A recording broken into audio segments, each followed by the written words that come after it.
We need a new system. We need a new society. We need to demand that which may have sounded impossible even a few weeks ago, but is not only realizable, but an imperative necessity.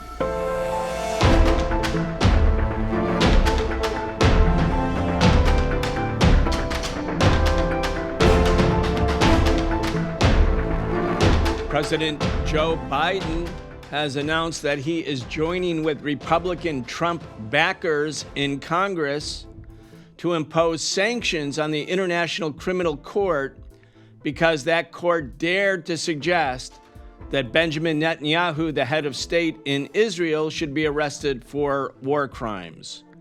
Meanwhile, the United States is sending more bombs and missiles again to Israel as Israel launches its invasion of Rafah and hundreds of thousands of Palestinians flee for their lives. Welcome to this week's episode of the Socialist Program. I'm your host, Brian Becker. Today we're talking with renowned journalist and author Vijay Prashad. Vijay is the executive director of the Tricontinental Institute for Social Research. He is the chief editor of LeftWord books. Vijay, welcome back. Thanks a lot. It's great to be with you. Thanks a lot. Well, thank you for joining. I have to say I was a bit astonished, Vijay, but not really, when Joe Biden angrily went to the podium to say he was going to join with the Republicans to impose sanctions, not on Israel, not on those who are committing a genocide in Gaza, but against the International Criminal Court that dared to suggest that Benjamin Netanyahu should be, in fact, arrested for war crimes. Anyway, your take. Well, the first thing to note is that the United States government has a very contentious relationship with the International Criminal Court. It's not a participant in the Rome Statute, doesn't accept the jurisdiction of the court. Some years ago, the former special prosecutor, lead prosecutor at the International Criminal Court, Fathi Bensouda, had actually opened an investigation into both the crimes in Afghanistan and the question of Israel's violence in the war against the Palestinians in 2014. She merely opened a file, in fact, two files, Afghanistan and Palestine, and asked that all belligerents in all these conflicts be investigated. At the time, the Trump administration, and the person in charge of this was John Bolton, openly said in a very mafia way that Fathi Bensouda, a high official of the United Nations, would not be permitted entry into the United States in order for her to brief the UN Security Council. Now, this goes against the customary practice that any official of the United Nations is welcomed into the US because the United Nations building in New York City happens to be within the jurisdiction of the United States. People don't know, but when you go to the UN office, you have to show your passport because, in a sense, you're entering international territory. But not only that, Mr. Bolton and other officials of the US government at the time said to Fathi Bensouda that neither you nor your family will be allowed to get visas to enter the United States, no Disneyland for the Bensouda children, and so on. It was very much a mafia kind of attitude toward the lead prosecutor. And when a replacement for Fathi Bensouda was to come, they picked a pretty safe guy, a conservative from the United Kingdom. Karim Khan, King's Counsel, was chosen as the lead prosecutor. My gosh, this war has been going on, Brian, for 7 months of genocidal bombardment of the Palestinians. And Mr. Karim Khan KC, who had gone to Rafah, met with various people, went to Israel, just hesitated to make even a bland statement, really. Whereas in the case of the Russian invasion of Ukraine, within days, the International Criminal Court started framing warrants against Vladimir Putin for the crime of removing children from the war zone. About 20,000 children have been killed or cannot be accounted for in Gaza. 20,000 children. And it is only now, under immense international pressure, led by countries like South Africa, that Mr. Karim Khan KC has finally not framed warrants. It's very important for people to know that. But he has come before the podium and said that the International Criminal Court is now going to think about framing warrants against not only Mr. Netanyahu, but the leadership of Hamas. And the United States government's response to this from the White House has been one word: outrageous. They say it is outrageous to equate Mr. Netanyahu with the leadership of Hamas. In fact, I agree with them. It is outrageous to equate Mr. Netanyahu with Hamas, because Hamas is part of the Palestinian resistance movement. I don't see how you can equate the attack of October 7th with the 20,000 children killed and perhaps close to 40,000 civilians killed in Gaza as a consequence of the bombing of the Israelis with weapons, including 2,000-pound bomb weapons supplied by the United States. There's nothing outrageous about the investigation and then warrants against Mr. Netanyahu. Biden is wrong about that. Interestingly, I saw Netanyahu on the media last night.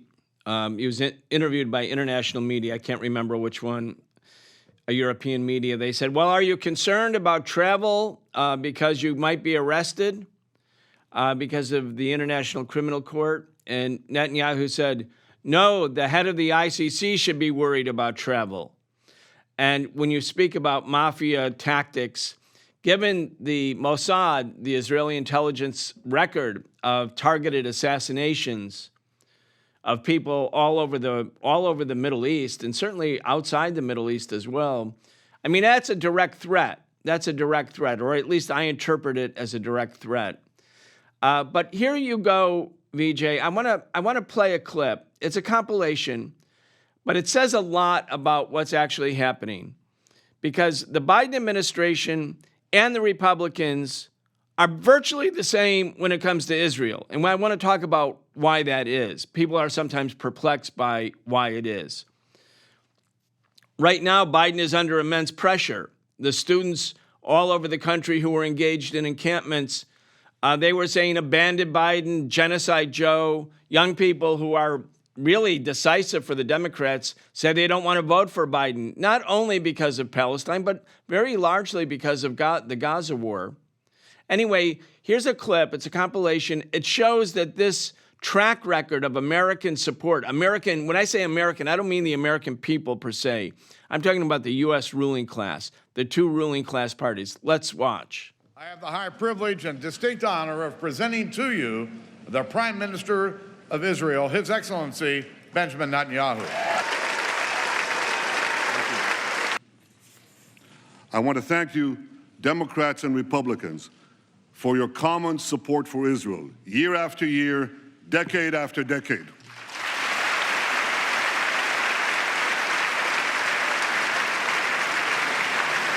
No matter on which side of the aisle you sit, you stand with Israel. And I will always be grateful to President Obama for that support.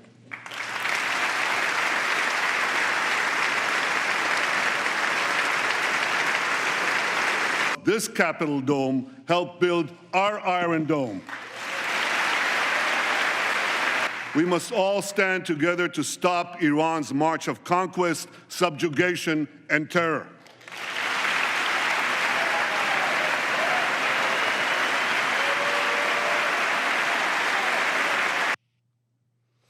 Vijay, the last time Netanyahu spoke before both houses of Congress, he was interrupted with ovations 39 times.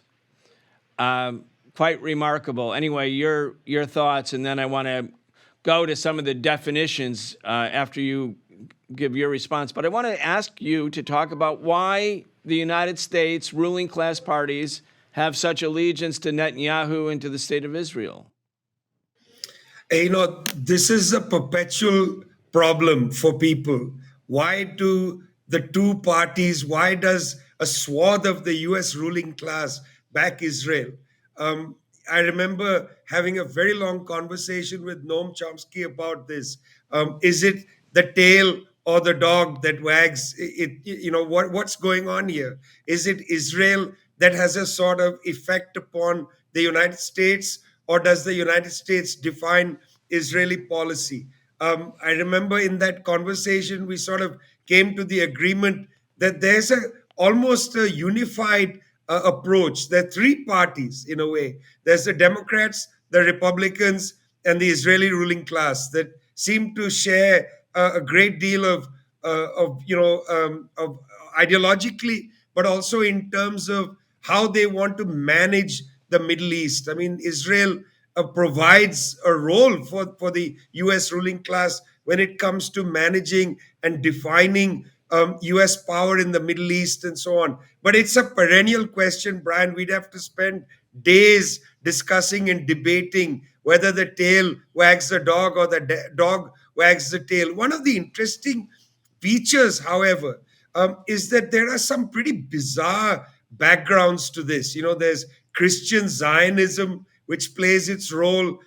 There is the role of the Israel lobby, which plays its role. There's the role of the arms lobby. I mean, people don't realize that Israel provides a real function to US arms manufacturers when it comes to selling weapons to countries that have either had been accused of nuclear proliferation, like India, or to countries that the US simply can't sell weapons to because of the Pressler Amendment, which blocks certain kinds of arms sales. The United States based arms industry has joint ventures with Israel. So, for instance, when India exploded nuclear weapons in a test in 1998, India bought US grade weapons from Israeli manufacturers, joint ventures with US companies, even at a time when US companies couldn't directly sell to India. So there's a host of very interesting,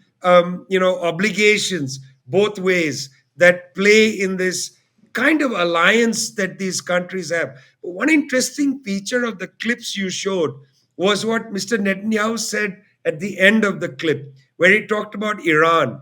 It's interesting how both the United States and Israel have used Iran as a kind of cover for the occupation of the Palestinians. Israel has taken from the US a blank check for its occupation against the Palestinians because it claims to be a frontline state to block Iran's ambitions in the region. I think that's a very interesting maneuver that Mr. Netanyahu pioneered when he was first prime minister in the 1990s. He began to lift up Iran as a great threat, and he began to sort of blind people to Israel's role in the occupation by deflecting and talking always about Iran. And in fact, in his speeches in the Congress, in the US Congress, he comes there to talk about the Iranian threat. He doesn't say a word about the Palestinians. And it's this duplicitous nature of the kind of commentary of people like Netanyahu and other elements of the Israeli ruling class that provides cover for the occupation of the Palestinians. Yeah, and when we go back to the topic, and again, it's going to be more than this show can cover about why the U.S. has this apparent unconditional support, at least since 1967, for the state of Israel. If people think about it as the world became a colonized world at a certain point in the middle of the 19th century, or the latter part of the 19th century, the entire world was colonized. But there are always contradictions between the big colonizers and what you might call the little colonizers. So there were the big colonizers who colonized Haiti from France, and then there was the white ruling class little colonizers who oversaw the plantations. And at a certain point, there was a contradiction between the big colonizers and the little colonizers. The big colonizer in Britain with the 13 colonies, and that obviously developed into a contradiction where the U.S. colonies declared their independence. You could see it in the case of Zimbabwe. There were contradictions between Britain and what was then Rhodesia.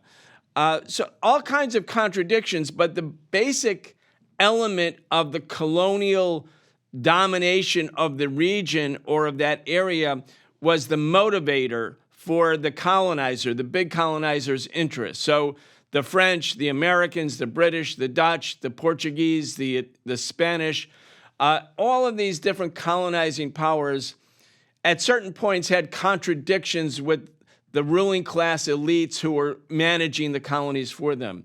In the case of the Zionists want to expand and expand and expand. The U.S. wants Israel, they don't care about that much. The U.S. wants to dominate this oil-rich, geostrategic, important region. And Israel is in many ways like an attack dog. It's an extension of the Pentagon. Anyway, Vijay, I want to go on to some of the issues of definition here, because one of the reasons I reached out to you last week was you wrote an amazing dossier for the Tricontinental Institute for Research. It's brief. People can read it quickly, but it's so important because you take up certain words, like the words of occupation, the words of apartheid, the word genocide, because in a certain way we're chanting these words. People are using the words rhetorically, but the words actually have legal definition. I want to start with the question of occupation, because you said in the beginning of this show, you don't equate Hamas with the Israelis. Now, in American media, you'll be taken to the shed for that. You'll say, how could you possibly equate or draw a comparison between the great democratic Netanyahu and the terrorist Hamas organization? And you put it on the opposite side. You said, well, yeah, there shouldn't be equivalency because, in fact, the people who are living under occupation have a right to resist. And that comes from a definition of occupation and also legal obligations, requirements, and rights for the people who live under occupation. So let's start with the word occupation. Yeah, just before we get to that, Brian, I just want to lay a ground rule for people when they think about these issues. And that is to say that the greatest treaty that we have in the world, the one with the highest consensus, is the United Nations Charter.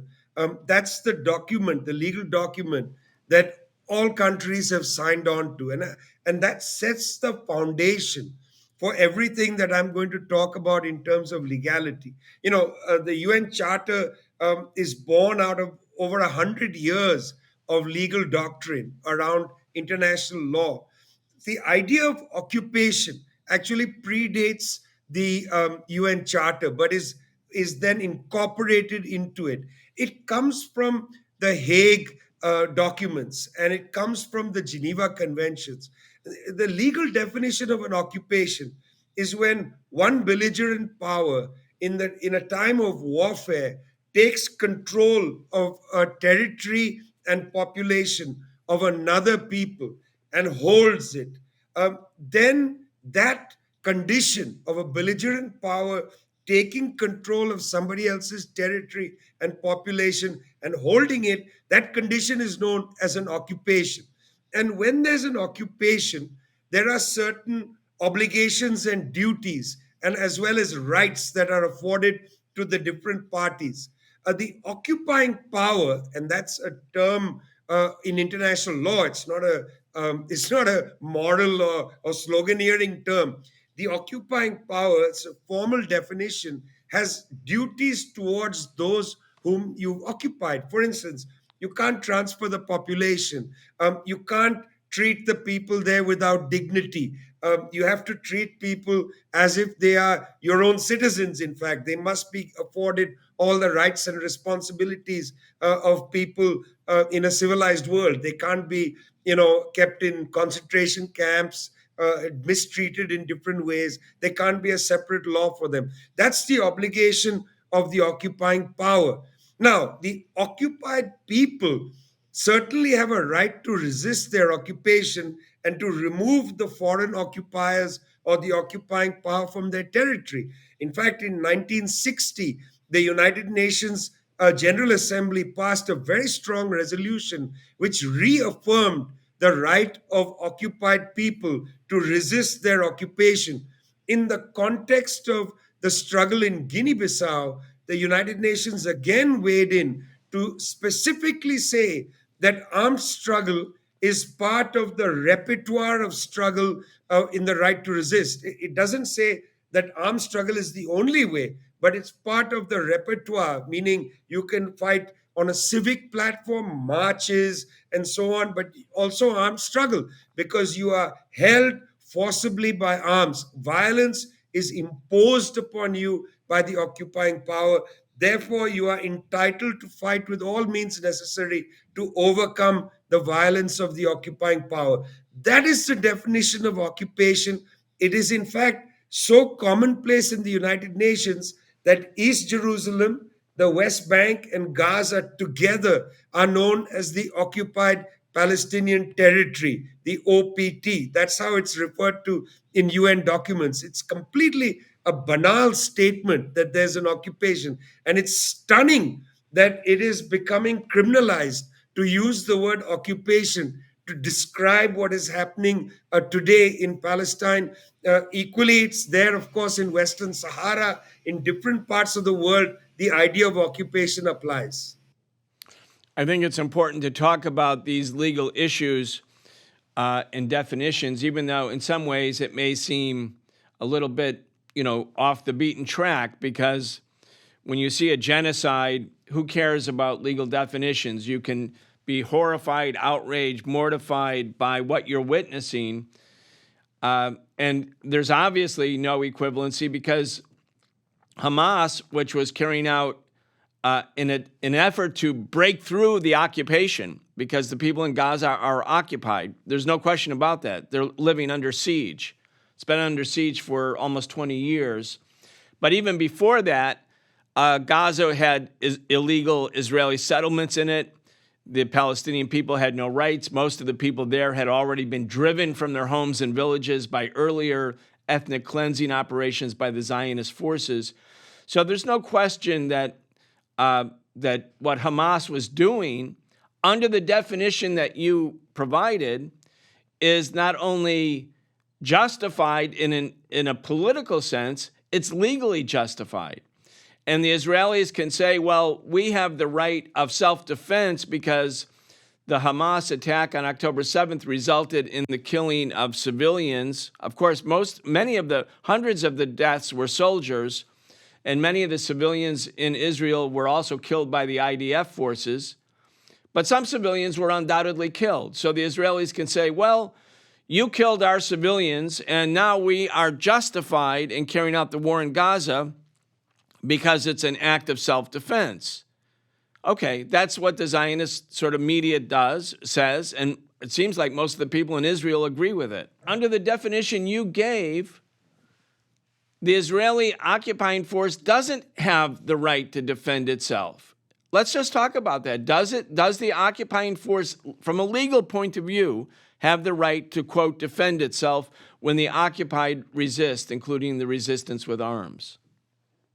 You see, self-defense is an interesting phrase because it assumes that somebody else has started the violence against you, that, you as Israel are a peaceful, non-confrontational power. There's a borderline between you and Gaza, and that somebody has attacked you, and therefore you have the right to self-defense. So then October 7th, by the logic of self-defense, is the start of history. History starts when the people from the Palestinian resistance attack these kibbutzim in the borderlands of Gaza. But of course, that's a ridiculous understanding of the situation because Gaza is not an independent territory, which has then become suddenly unprovoked belligerent against the Israeli state. The Israeli state occupies Gaza. This is an interesting issue. There are many people who say, but Israel pulled out in 2005. No, Israel didn't pull out in 2005. Israel dismantled its illegal settlements in 2005, but Israel continues to police the borders of Gaza and continues to, in a sense, not only the land borders, but the Mediterranean Sea border. Israel also defines what comes in and out of Gaza. In other words, the occupation of Gaza continues. The United Nations continues to call Gaza part of the occupied Palestinian territory, in which case the people of Gaza are occupied. They have a right to resist the occupation, to end the occupation. Now, when they are resisting their occupation, of course, the Israelis can fight back because they are the occupying power, but they don't have a legal right to fight back. In fact, they have basically, they have given up their legal right to fight back by being the occupying power. They've already been a belligerent. So, in a sense, history doesn't begin for Gaza, strictly speaking, on the October 7th, 2003. We can say it begins in 1967 when Israel went and occupied that territory, which had been jointly administered by the Egyptians, United Nations, and others. So, since at least 1967, if not earlier, Israel has been the belligerent occupying power of Gaza. And so, therefore, it has surrendered its right to self defense. Now, that doesn't mean that it can't fight against people who are trying to resist, but that fighting is not its right to self defense. That fighting is the occupying power trying to maintain its occupation. Now, again, Brian, I look like I'm playing with words here, but what I'm trying to establish is that the right to self defense, in fact, does not apply to an occupying power. Merely the occupying power's attempt to maintain its occupation. It looks the same, but it's entirely different in terms of from the perspective of international law. Yeah, so I think this is very important for people because, and one of the reasons I wanted to do this discussion with you, Vijay, is that these words, even though they seem in a way, as I mentioned, kind of perhaps for some people who are just outraged by what they're witnessing, they're like, you're playing with words, who cares? But it actually does matter. It really matters for people to have an understanding of legal definitions because the legal definitions are reflective of what's going on in society. And the UN Charter and the UN resolutions on the question of occupation actually constitute a step forward for humanity because until then, the colonized people, according to international law, which was always created by international imperialism, they had no rights. They weren't even people. They were less than people in the sense of how people in the colonized parts of the world, which was the majority of the people of the world, how people were treated. So the people in Haiti who were victimized by endless invasions, let's say when the Marines went in 1915 and landed in the port and marched into the center of Port-au-Prince and emptied the bank and brought all of the money back to New York City, to New York City Bank, there was no definition about the right of Haitians. The Haitians just were the target. They were the subject. They were the victims.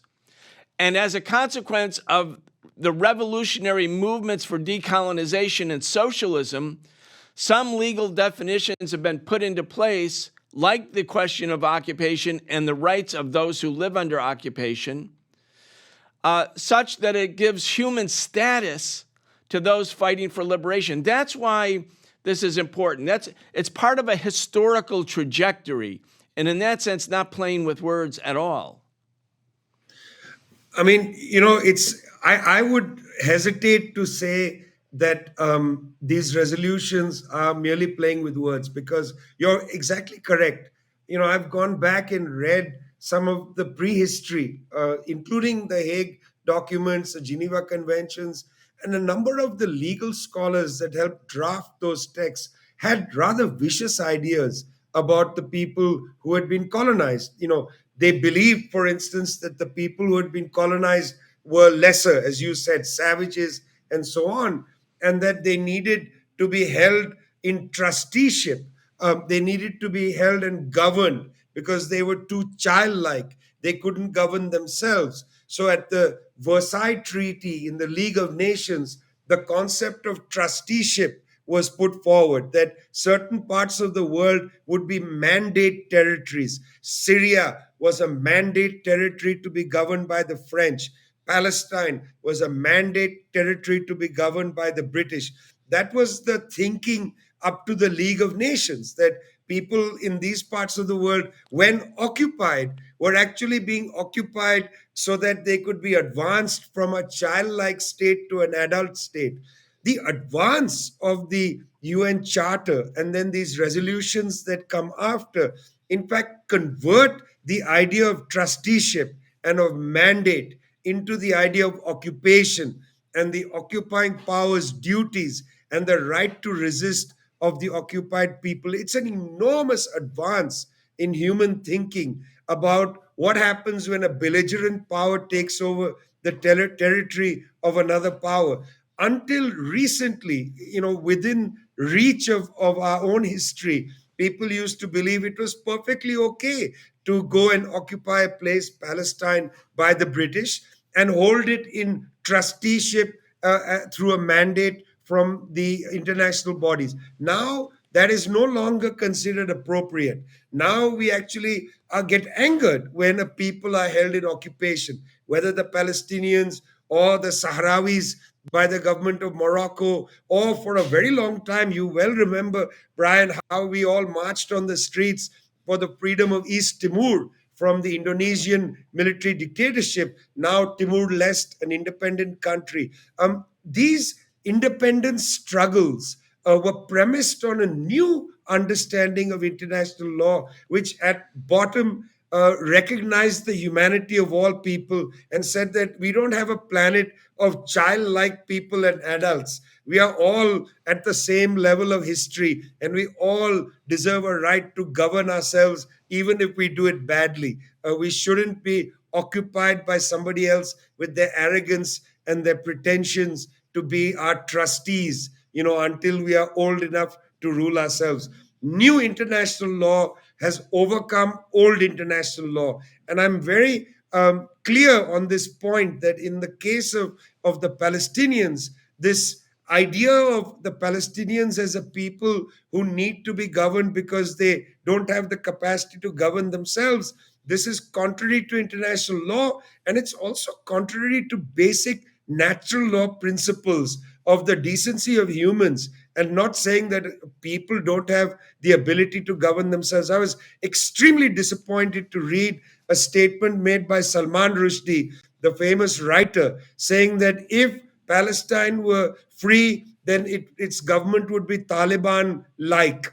I mean, that's Mr. Rushdie, a ridiculous statement. The Palestinians have the right to govern themselves. I mean, Mr. Rushdie lives in New York, Brian, and not to be too snooty about this, but looking at recent US governments, I would say that perhaps the United States should be taken over in trusteeship by somebody because it can't seem to govern itself. They keep having government shutdowns, imbecilic politicians making ridiculous statements.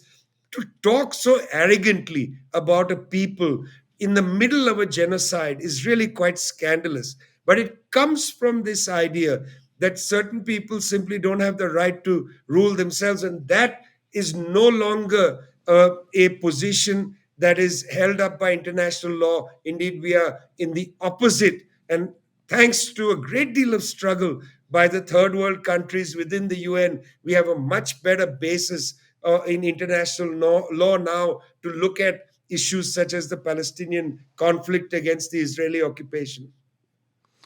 Malcolm X once said, you can't have capitalism without racism.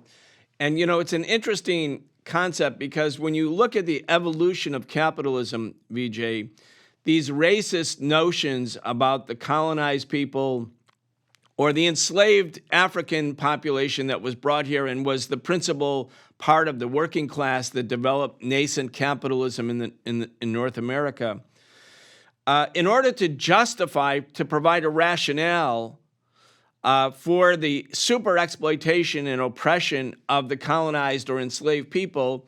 These racist notions that the people were lesser humans was basically used by the dominant ruling class, the racist ruling class, the dominant oppressor nation, to justify all of its crimes against humanity.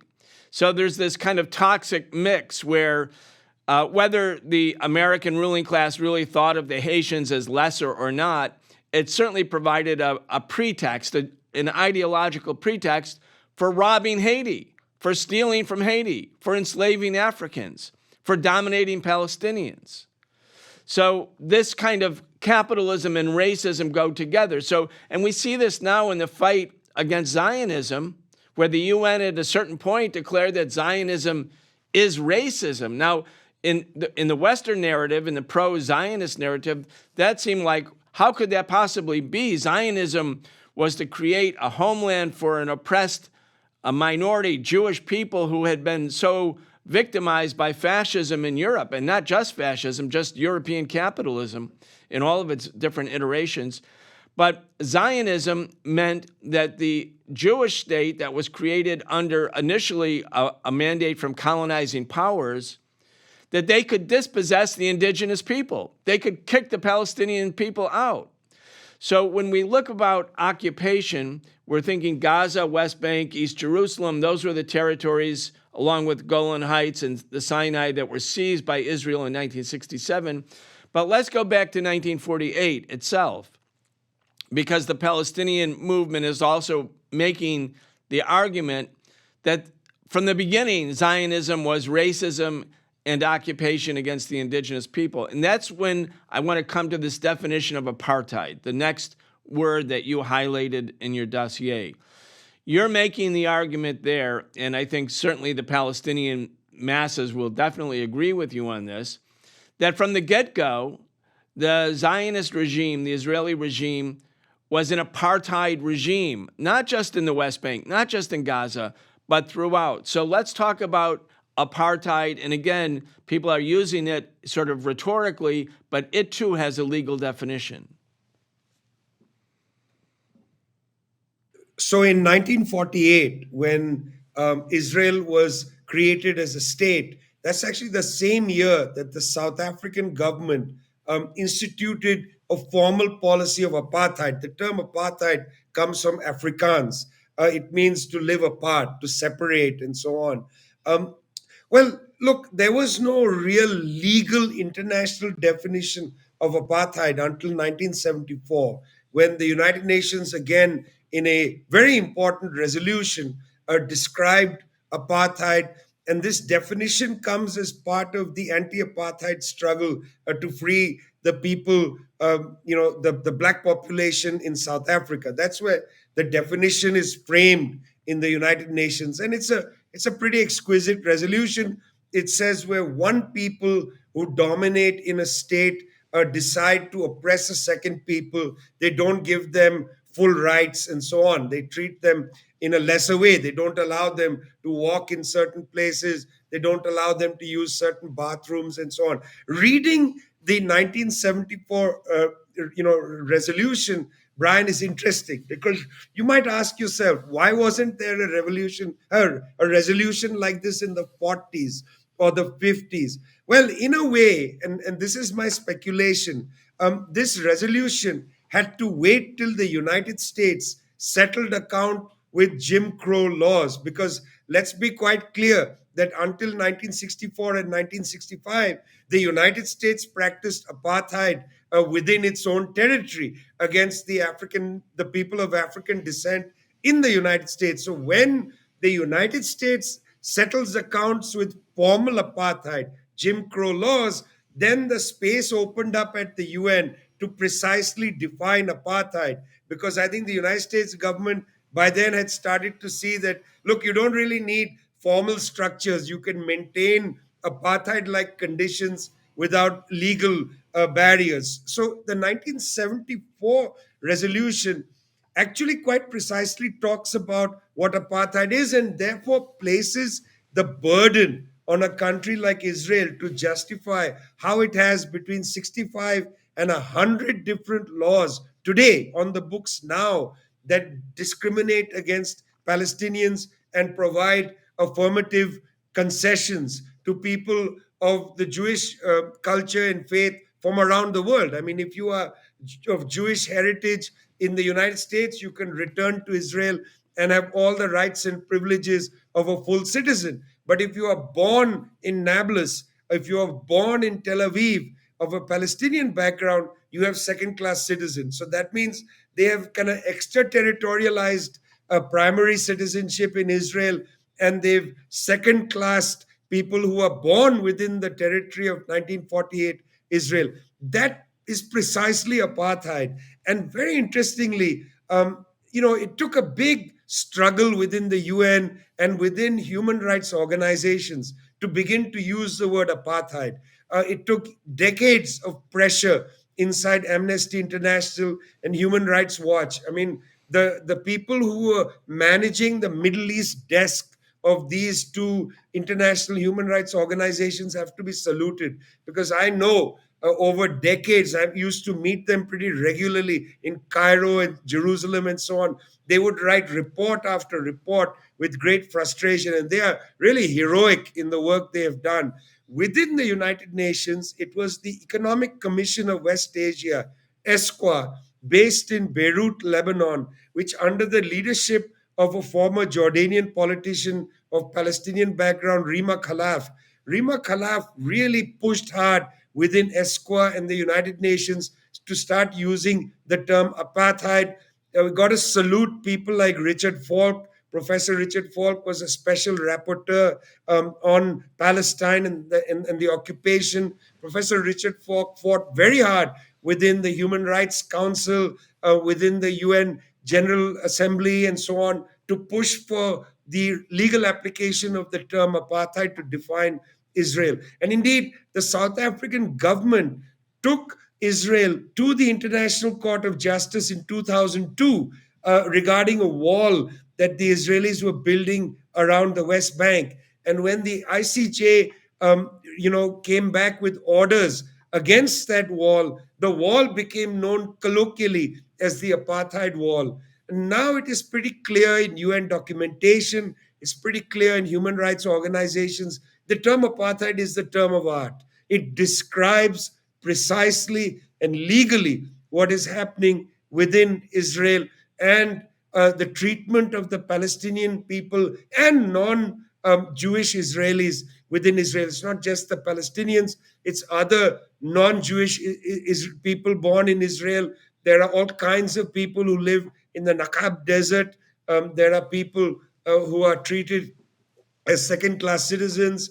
The Bedouin communities removed from their homes. That those evictions are part of this apartheid condition. So if you look at this in an unemotional way, a strictly legal definition, looking at the 1974 resolution, and you look at it in this sober way, it is actually factual to use the word apartheid to describe what's happening inside Israel. It is nothing anti-Semitic. There is nothing ideological. There is nothing propagandistic. This is, in fact, the factual concept utilized by respected human rights organizations, including the UN system, to describe the situation in Israel.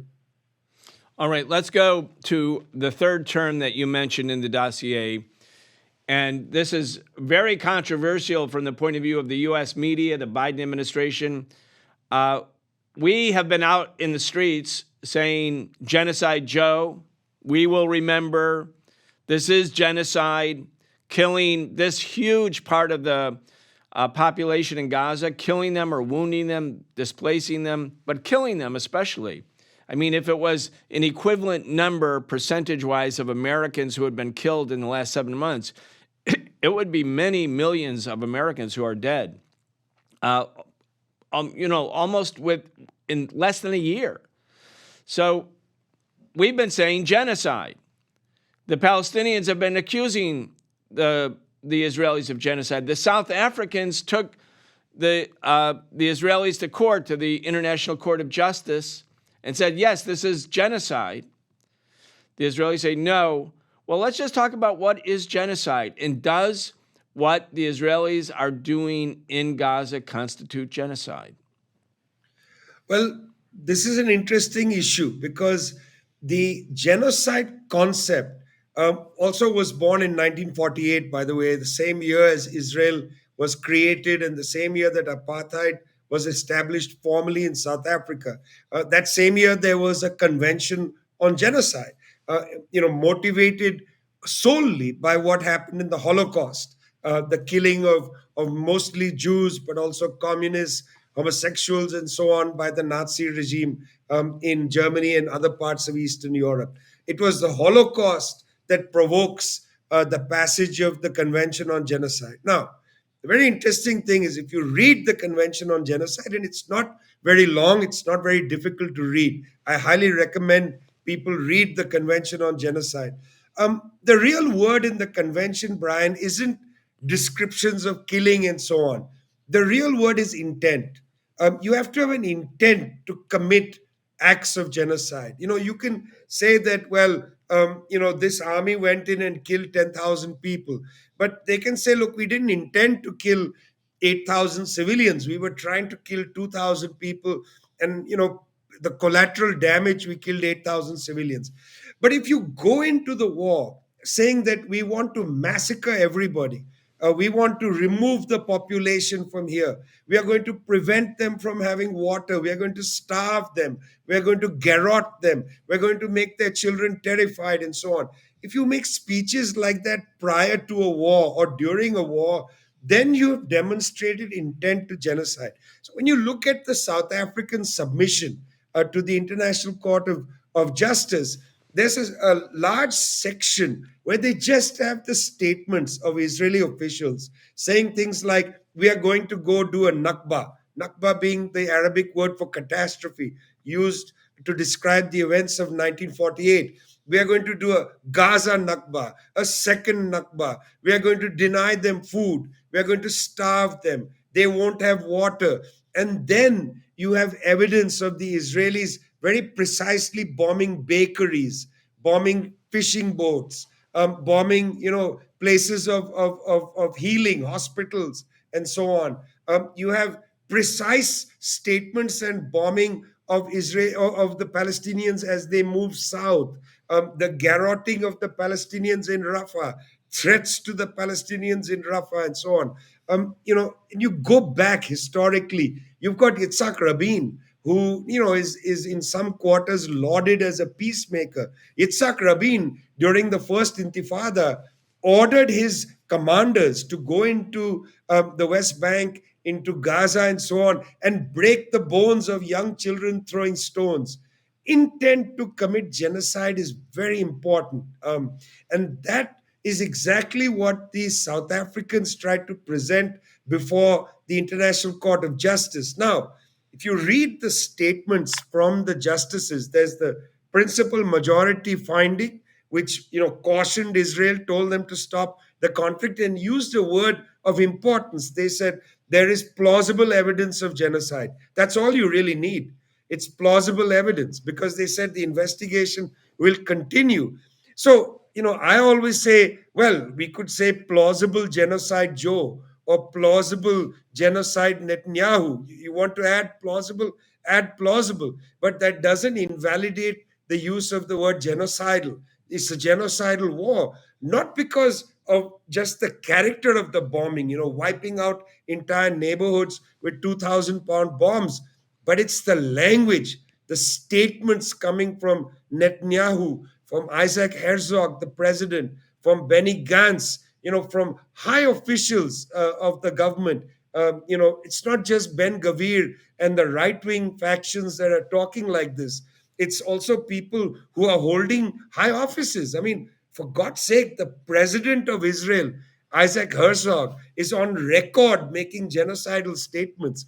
It doesn't matter what his political background is, Brian. He's the president of the whole country, and he is making genocidal statements.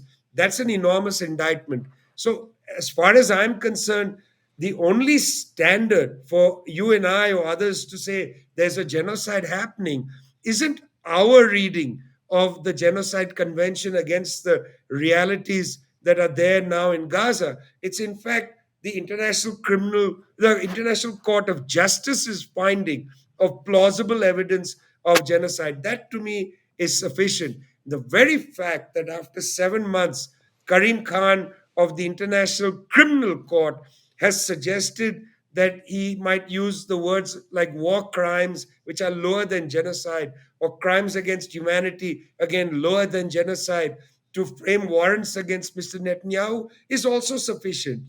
If they are indicted for war crimes, for crimes against humanity, for genocide, each of these would be sufficient to me. And the reason I say this, Brian, is because George W. Bush, Donald Rumsfeld, Dick Cheney, Tony Blair, none of them were served with even one warrant from the International Criminal Court for the war crimes and crimes against humanity they conducted in Iraq.